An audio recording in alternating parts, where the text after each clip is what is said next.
Today we are going to see how to plan a strategy for computer subject. How today's title is how to score 95 plus marks in computer subject. So first point in you have to do your clear basics. पहिल्यांदा काय करायचंय? पहिल्यांदा करायचंय basics. म्हणजे उदाहरणार्थ computer मधली प्रत्येक गोष्ट मला माहित पाहिजे. First understand hardware, software and full forms clearly. ठीक आहे. हार्डवेअर काय असतं, सॉफ्टवेअर काय असतं, ठीक आहे. एखादा कम्प्युटरमध्ये किती जीबीचं रॅम असतं. या प्रत्येक गोष्टी लहान-लहान गोष्टी आपल्याला माहित पाहिजे. एखादा कम्प्युटर म्हणा, लॅपटॉप म्हणा, ठीक आहे. या प्रत्येक गोष्टी जर माहिती असते तर तुम्हाला हार्डवेअर काय असतं, सॉफ्टवेअर काय असतं तरी समजायला लागेल. रॅम काय असतं, जीबी काय असतं, ठीक आहे.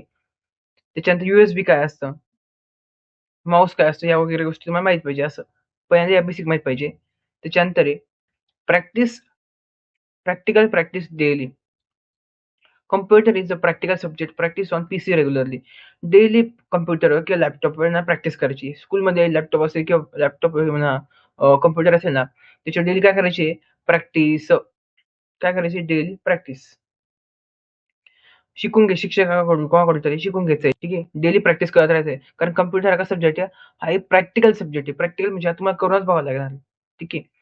कुठे काय? Learn keyboard shortcuts. म्हणजे काय?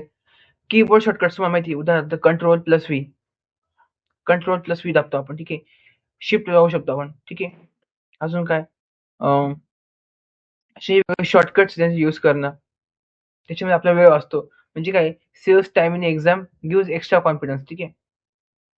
तुम्ही एक्झाममध्ये याचा यूज करू शकता. कंट्रोल+व्ही दाबून, शिफ्ट+व्ही दाबून वगैरे, वगैरे. ठीक आहे. ही शॉर्टकट्स हे तुम्ही एक्झाममध्ये यूज केले तरी चालतात. ठीक आहे. नेक्स्ट काय दाबू? Perfect all definitions. जर तुम्हाला सगळ्या डेफिनेशन्स तुम्हाला लर्न पाहिजे. उदाहरणार्थ एखादी डेफिनेशन कॉम्प्युटरमध्ये इंडेक्सिंग. काय डेफिनेशन आहे इंडेक्सिंग? तर इंडेक्सिंग म्हणजे काय असतं? इंडेक्सिंग म्हणजे तुम्हाला पहिलीचा मराठी अर्थ माहिती पाहिजे. ठीक आहे. इंडेक्सिंग म्हणजे नंबरिंग करणे. काय करणे? इंडेक्सिंग म्हणजे काय? नंबरिंग. नंबरिंग करणे. ठीक आहे. इंडेक्सिंग म्हणजे काय? नंबरिंग करणे. अजून काय इंग्लिशमध्ये टॉपिक्स आहे? आता तुम्हाला माहिती आहे इंडेक्सिंग म्हणजे नंबर. तुम्ही काय शिकता? Indexing is used for doing numbering. Means we can do numbering with the help of indexing. आपण इंडेक्सिंगचा यूज करून काय करू शकतो? नंबरिंग करू शकतो. उदाहरणार्थ 0, 1, 2, 3. ठीक आहे. आणि अजून काय? अजून एक डेफिनेशन आहे string. We use string for giving double quotes. Double quotes असे डबल कॉट्स देतो आपण. ठीक आहे. ट्रिपल कॉट्स आणि सिंगल कॉट. ही स्ट्रिंगची डेफिनेशन आपण बनवू शकतो की we can use double quotes, triple quotes और single quotes as use of string. ठीक आहे.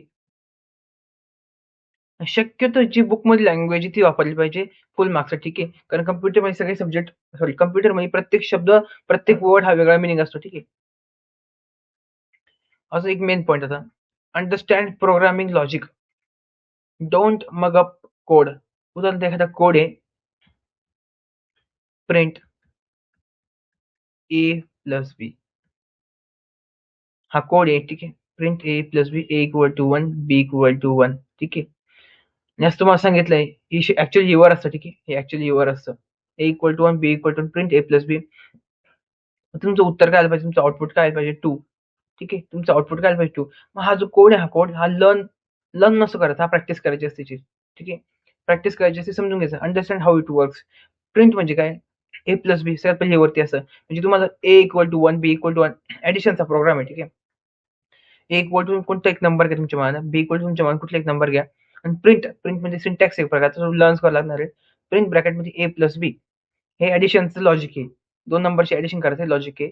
मग काय याचं आउटपुट काय आहे? 2. 1+1 2. ठीक आहे. Don't mug up code. Mug up म्हणजे तो कोड असा पाठ करायचा असतो. तो कोड समजून घ्यायचा असतो. इथं सबट्रॅक्शनचं काय लॉजिक आहे आता? सबट्रॅक्शनचं काय लॉजिक आहे? A-V. मल्टिप्लिकेशनचं काय? ए स्टार म्हणजे मल्टिप्लिकेशन स्टार यूज करतात आणि डिव्हिजनचं तर माहितीच तुम्हाला. ठीक आहे. असं पुढे काय? MS office mastery. तुम्हाला लॅपटॉप समजा लॅपटॉप असेल कम्प्युटरमध्ये Word formatting, Excel formulas, PowerPoint design practice. PowerPoint use करता आलं पाहिजे. पॉवर पॉईंट म्हणजे प्रेझेंटेशन बनवणं. काय बनवणं? प्रेझेंटेशन तयार करणं. या प्रॅक्टिकल गोष्टी समजायला पाहिजे. ठीक आहे. अजून काय? Solve previous papers. मागच्या 5 वर्षाचे किंवा 1 वर्षाचे मिनिमम पेपर सॉल्व्ह केले गेले पाहिजे. म्हणजे तुमची 50% एक्झाम प्रिपरेशन तिथेच होते. ठीक आहे. मागच्या वर्षी क्वेश्चन पेपर सॉल्व्ह करणे, आय-एम-पी क्वेश्चन्स करणे वगैरे. Time management. Divide time for theory and practical properly. म्हणजे काय? समजा 30 मिनिटं तुम्ही काय करताय? थिअरी करताय, तर 1 तास तुम्ही कमी कमी प्रॅक्टिकल केले पाहिजे.